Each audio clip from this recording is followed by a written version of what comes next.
Rais wa Iran Masoud Pezeshkian amkumbuka Jenerali Qasim Suleiman akisema alikuwa nembo ya maelewano na utiifu kwa kiongozi wa serikali ya mapinduzi ya Kiislamu ya Iran Ayatollah Al-Khamenei. Kutokana na mambo mengi yanayojiri katika taifa hilo la Iran, Rais Masoud Pezeshkian amemkumbuka Qasim Suleiman miongoni mwa viongozi wa kijeshi na kisiasa ambao walitengeneza mazingira ya taifa lenye utulivu.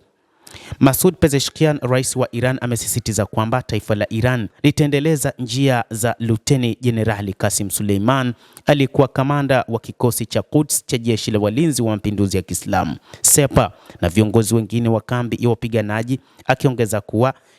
Qasim Suleiman alikuwa nembo ya maelewano, huruma na utiifu kwa kiongozi muadham wa serikali ya mapinduzi ya Kiislamu Ayatollah Al-Khamenei.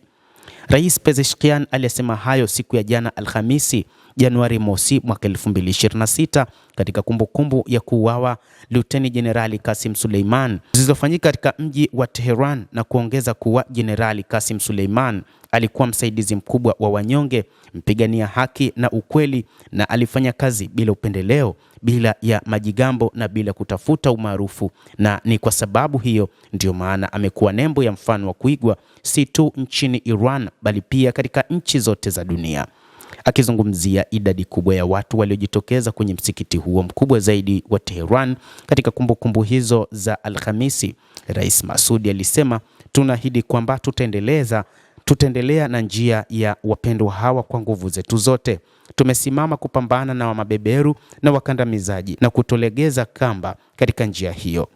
Amesema Jenerali Qasim Suleiman alikuwa mfano wa kuigwa usio wa kifani katika maadili, katika uaminifu na katika njia nyingi, ikiwa ni pamoja na ujasiri, kupigania haki na kuwatetea wanaodhulumiwa.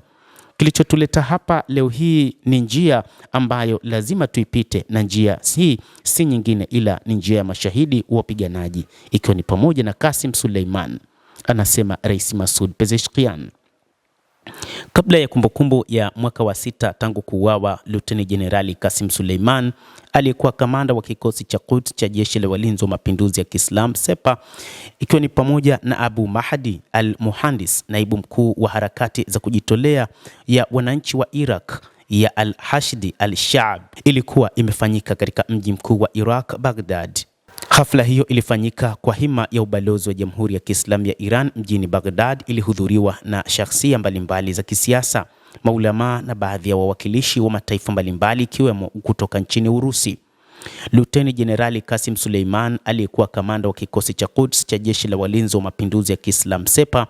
aliuawa Januari 3 mwaka 2020 katika shambulio la anga lililofanywa na jeshi vamizi la Marekani karibu na uwanja wa ndege wa Baghdad, akiwa pamoja na Abu Mahdi al-Muhandis, naibu mkuu wa harakati ya kujitolea wananchi wa Iraq ya Al-Hashdi al-Shaab, na wana mapambano wengine 8 wakati alipoelekea Iraq kwa mwaliko rasmi wa serikali ya nchi hiyo.